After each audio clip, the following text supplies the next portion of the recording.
Во студиото со вас Иван Кузмановски. Добар ден, ви благодарам што сте со нас. Ова се настаните кои го одбележаа денот. Горивата поевтинуваат. Мицковски ги повика представниците на маркетите на средба во владата. Ке бара веднаш да ги намалат цените на основните производи. Преговорите за владината реконструкција треба да завршат до крајот на неделата. Премиерот потврди дека се можни промени и во ресорите. Со позитивна мисла, Гаши утре оди во Софија на средба со бугарската колешка Доцова. Мерка куќен притвор за еден и мерки на предпазливост за двајца во случајот ФФМ. Обезбедени сите 18 осумничени. По 2 години на власт, британскиот премиер Кир Стармер поднесе оставка. А во овие вести во живо за барањата на Мицковски кои попладнево ќе ги испорача кон представниците на големите маркети за намалување на цените на основните производи. Станете со нас.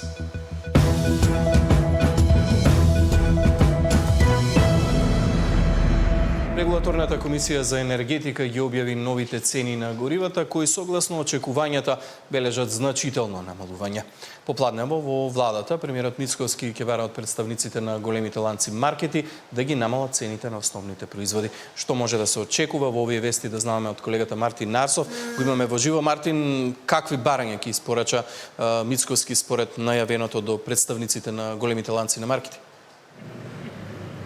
Така е, Иван, за помалку од 1 час овде во владата треба да пристигнат представници на маркетите и дистрибутерите кои ќе имаат средба со премиерот Мицковски.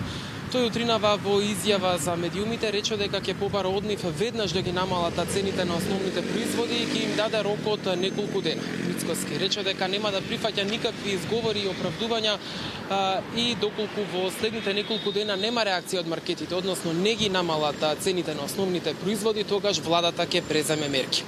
Овој состанок кој што попладнево ќе се одржи во владата со трговците практично второт како почна енергетската криза. Првиот состанок беше фактички на почетокот на кризата, кога Мицковски побара од нив да не ги зголемуваат цените и според контролите на пазарниот инспекторат во тој период, односно од април до сега, инспекторите утврдиле дека трговците си останале на зборот, односно немало неосновани поскапувања, дури си искратиле мал дел од заработувачката за да нема нагло зголемување на цените на основните производи.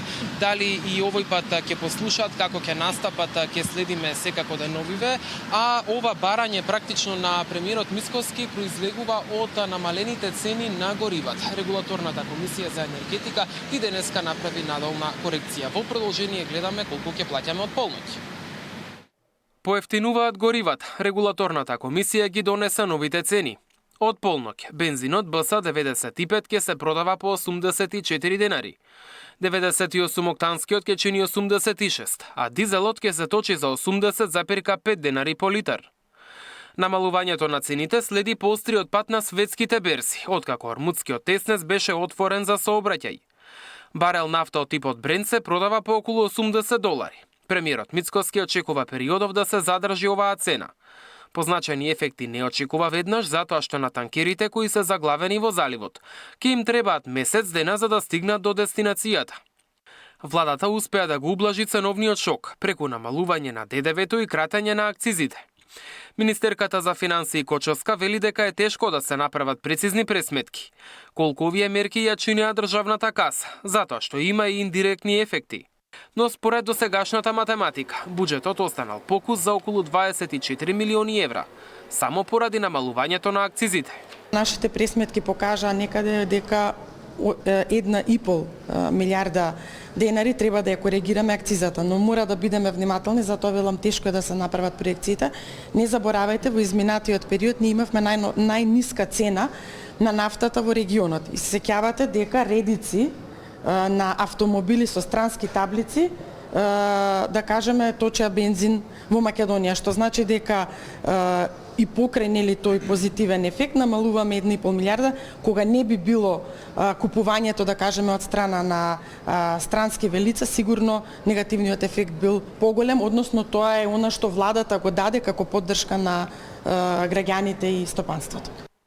Со поевтинувањето на горивата, топката сега е кај трговците. Премиерот уште за денеска ги свика на итен состанок сопствениците на маркети и дистрибутерите, од кои ќе побара веднаш да ги намалат цените на основните прехранбени производи.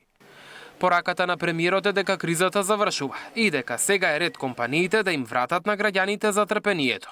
Оправдувања и изговори не прифаќам од типот не ни ги качиле, не ни ги намалиле цените и слично, доколку не се види реакција од страна на маркетите, дистрибутерите и производителите во следните денови, тогаш ние како влада ќе реагираме и ќе реагираме на подолг рок. Основните прехранбени производи потребно е да претрпат корекција, бидејќи граѓаните беа толерантни.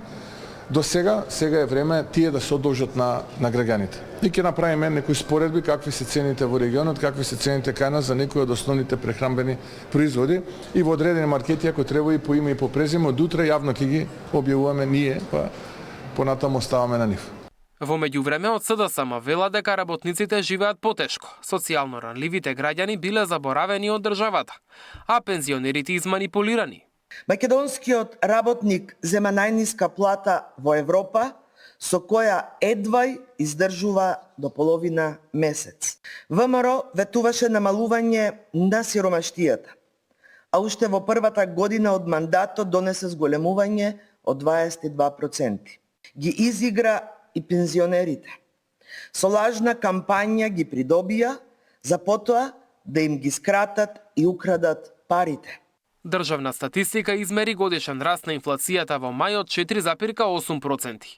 Синдикатот пак пресмета дека на едно 4-члено семејство, за да ги покрие најосновните трошоци месецов, му требаат над 68.600 денари. Мартин Арсов, Сител телевизија. Преговорите за владината реконструкција треба да завршат до крајот на неделата. Премиерот потврди дека се можни промени и во ресорите. Со позитивна мисла, Гаши утре оди во Софија на средба со бугарската колешка Доцова.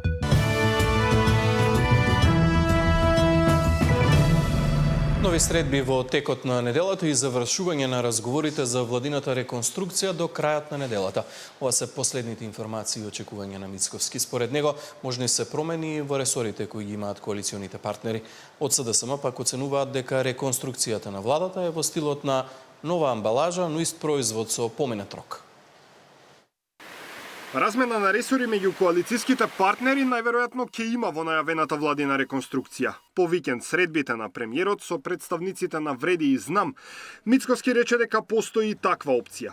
Рече дека средбите поминале во конструктивен амбиент, но кажа дека тука не бил крајот на разговорите во владината коалиција. Во првите разговори можам да признам дека преовладува конструктивен амбиент. Ке имаме сега во текот на оваа недела повторно средби. Јас очекувам тоа да бидат завршни, во текот на викендот да се формализира сето тоа и со имиња и со останати специфики. Инаку да, постои опција и за промена на ресори, да, и за тоа е разговарано. Дека распределба на ресори е можна, но и дека во текот на неделата ќе има нови состаноци потврдуваат и од коалицијата Вреди. Do me thonë edhe nga partia Vlen, edhe nga koalicionet e partner të qeverisë ka databaza të mirëfillta për çdo njërin funksioner i cili ka ushtruar veprimtari apo ka udhëhequr institucion me dhëna të sakta dhe të njëjta do të diskutohen brenda koalicionit. Nuk është asgjë çudi nëse ndrohen edhe digasteret ose ndonjë nga funksionarët e lishon pozitën që ka. Реконструкцијата нема да донесе ништо ново, сметаат од опозицијската СДСМ. Оттаму велат дека најавената реконструкција на граѓаните не им значи ништо, бидејќи тие се преокупирани за тоа како да го поминат месецот. По долги и конструктивни разговори дојдоа до епохално откритие. Ке сменат неколку министри и ќе направат рокади на ресори. За да оваа влада доживее вистинска реконструкција, прво би требало да го реконструираат премиерот. Затоа што токму тој ја води владата, исто како што ја води и партијата. Значи фан клуб, како во партијата, така и во владата. Нова амбалажа, ист производ со поминат рок, велат од СДСМ. Викендов премиерот кажа дека до крајот на месецот новите кадровски решенија ќе треба да се најдат пред пратениците во собранието. Најави реконструкција на локално ниво во пониските ешалони, но според најавите, тој процес ќе се одвива во септември. Даниел Василев, Сител телевизија. Со позитивна мисла, Гаши утре оди во Софија на средба со бугарската колешка Доцова. Додека представниците на државниот врв во Македонија се обидуваат да воспостават комуникација, потек кој засега е без успех. Бугарија на секој начин се обидува да ја обвини Македонија. Последно во низата е писмо до Парламентарното собрание на Советот на Европа од пратеничка на ГЕРБ. Собранискиот спикер Африм Гаши утре патува во Софија на средба со неговата колешка Михаела Доцова. Билатералната средба која иницирала бугарската страна следува по неодамнешната средба на двете претседателки Силјановска и Јотова. Гаши вели дека е оптимист за средбата, но повтори дека државниот став за уставните измени на кои притиска Бугарија е јасен, а тоа ќе го пренесе на бугарската колешка. Ке разговараме во делот на собраниската соработка. Нашите позиции се тие кои јавноста ги знае, и моите лични на собранието и на државата. Треба да разговараме, да одиме напред и да најдеме начин како да бидеме заедно во Европската унија. Едината треба да не спојува, а не минатото. Одам со позитивна мисла и сакам да учествувам во подобрување на односите меѓу нашите две држави, порача Гаши на неделниот брифинг со новинари. Македонија не отстапува од ставот дека Бугарија мора да ги почитува пресудите на судот во Страсбург за македонското малцинство.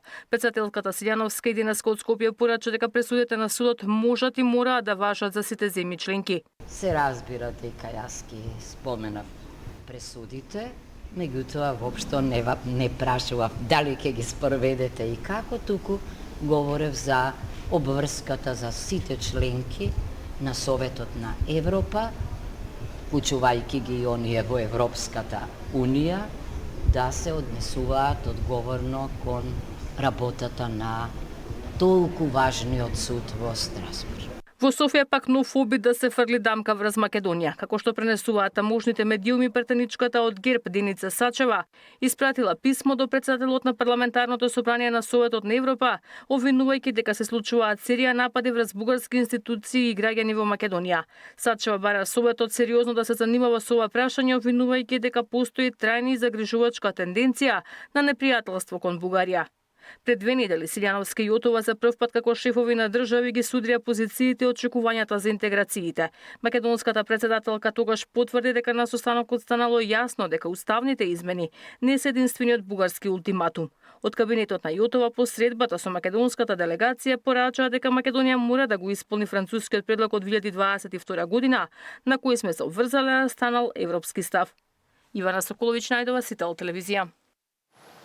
Пратениците ги очекува интензивна работа на реформската агенда до крајот на месецот. За одлучување во собранието се законите за користење на енергија од обновливи извори, за високораководна служба, законите за судска и јавна обвинителска служба, како и законот за оружје. Токму законите за судска и јавна обвинителска служба се најдоа на амандманска расправа во матичната комисија. Опозицијските пратеници поднесоа над 100 амандмани, но во денешната расправа само 2 добија зелено светло. Седницата е прекината, за расправа се останати уште 50 амандмани. Да се работи за 50 амандмани на Законот за судска служба и сите овие амандмани се поднесени, беа до нас доставени од независниот синдикат при судската администрација во Македонија и можам да кажам дека овие амандмани произлегуваат од сите оние критики и забелешки кои беа кажани на јавната расправа, каде што впрочем беше видено и дека речиси да немаше никаква пофелба за овој закон, дури за погрешните основи врз кои поставен овој закон за судска служба, кажува и тоа што членови на работната група алармираат дека овој закон треба да биде дури повлечен. Амандманот не се прифаќа, членот е усогласен со законот за јавна администрација. Ви благодарам. Ние цело време ќе слушаме истото образложение, не е усогласен со законот за административни службеници. А вие, господине министре, ги слушнавте ли судските служби што ви рекоа? Не сакаат да имаат статус на административни службеници. Сакаат да имаат посебен статус на судски службеници. Сами да одлучуваат, да бидат тргнати од извршната власт. Министерот, освен да го носи законот, да не има други ингеренции. Значи, дали воопшто гледавте дека сакаат мешањето на владата во судството да се тргне, тоа е реформа. Мерка куќен притвор за еден и мерки на предпазливост за двајца во случајот ФФМ, обезбедени сите 18 осумничени. По 2 години на власт, британскиот премиер Кир Стармер поднесе оставка.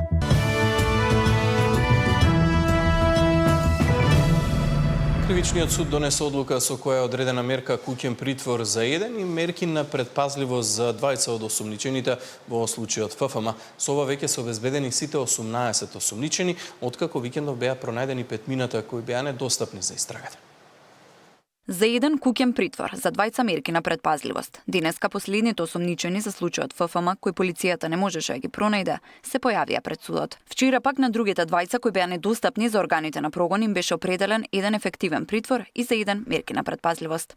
Од обвинителството соопштија дека сите 18 осумничени за проневерата на околу 3 милиони евра во Фудбалската федерација се пронајдени. Сите 5 осумничени лица кои беа недостапни за органите на прогон во текот на викендот се обезбедени, за истите делумно прифатен предлогот на обвинителството и сите добија мерки.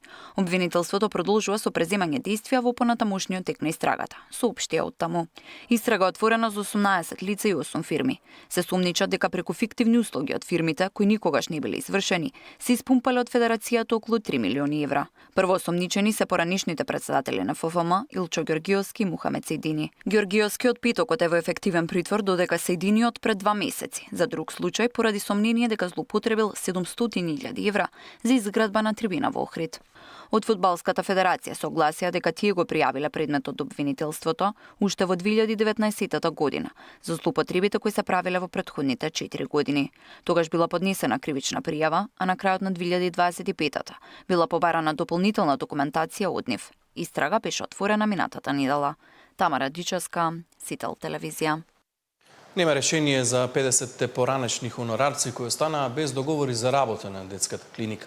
Министерката за финансии вели дека директорот треба соодветно да си го планира буџетот, тој пак тврди дека без согласност за вработување не може да ги реализира своите планови.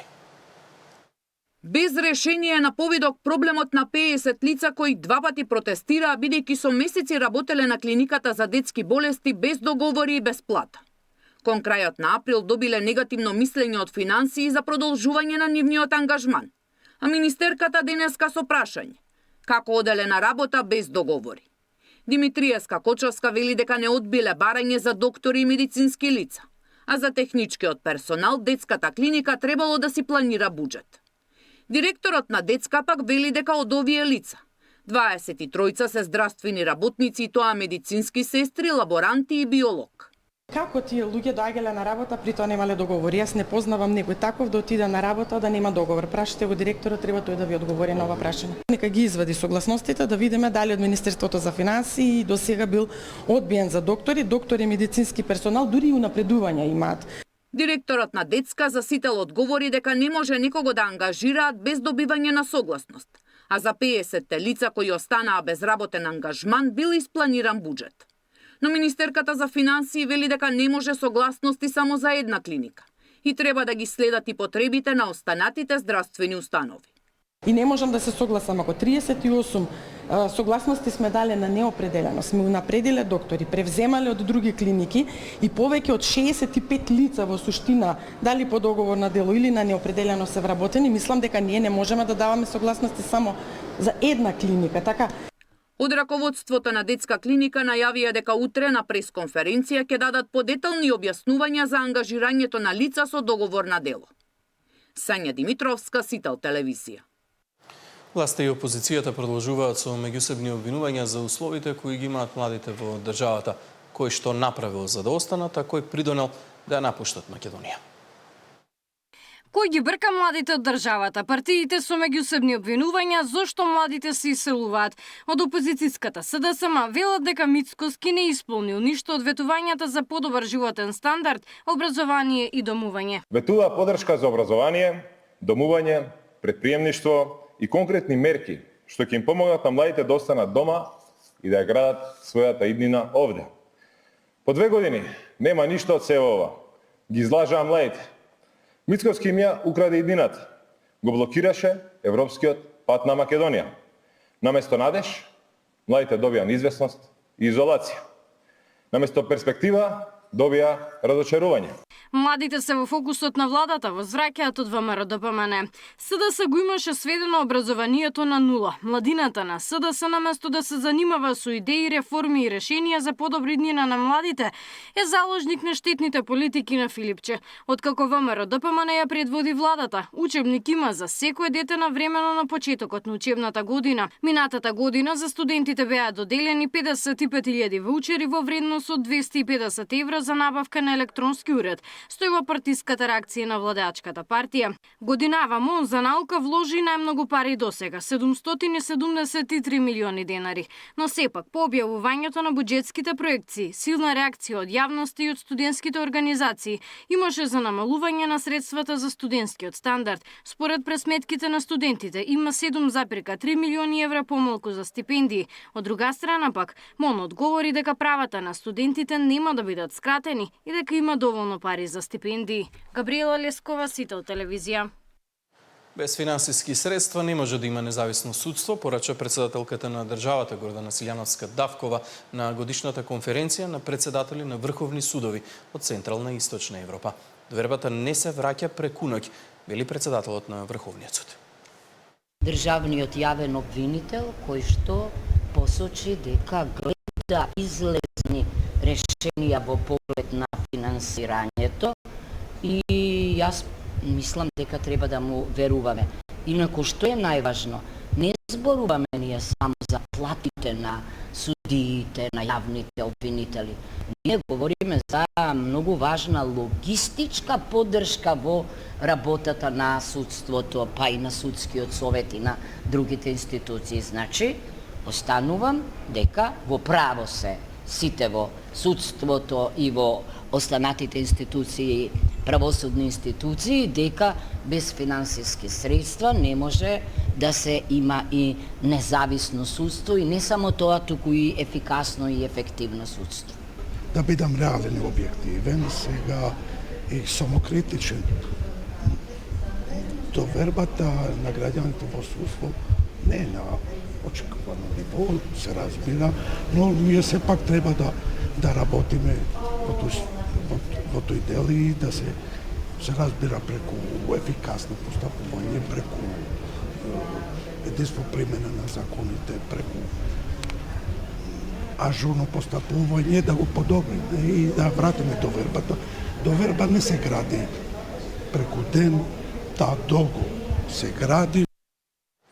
Данскиот кинематографер Дан Лаусен е лауреат на наградата Златна камера 300 на 47-тиот фестивал на филмската камера Браќа Манаки, што ќе се одржи од 19 до 25 септември во Битола. Оваа година фестивалот бележи апсолутно рекорден број во однос на пријавените филмови, повеќе од 600. 47 години или оној јубилеј што не очекува за брзо време не е само бројка. Тоа е слика за сите нас, за сите изминати години, за растот на фестивалот, за сите филмаџи кои што претходно ги спомна и председателката, за сите оние гости кои што дошле. Сакам да напоменам дека минатата година освен Дарио Сконџи кој го спомна председателката, беше и Воли Фистер, извореден оскаровец кинематографер, кој што затоа што ме инспирираше да го спомнам. Тој оваа година ќе споделам една убава вест со вас. Тој оваа година повторно доаѓа, што е една потврда дека минатото издание беше многу успешно. Оваа година фестивалот доби зголемена поддршка. Поддршката од Агенција за филм беше во износ од 12 милиони денари, кој што е значително зголемено од претходната година, каде што беше 9 милиони денари.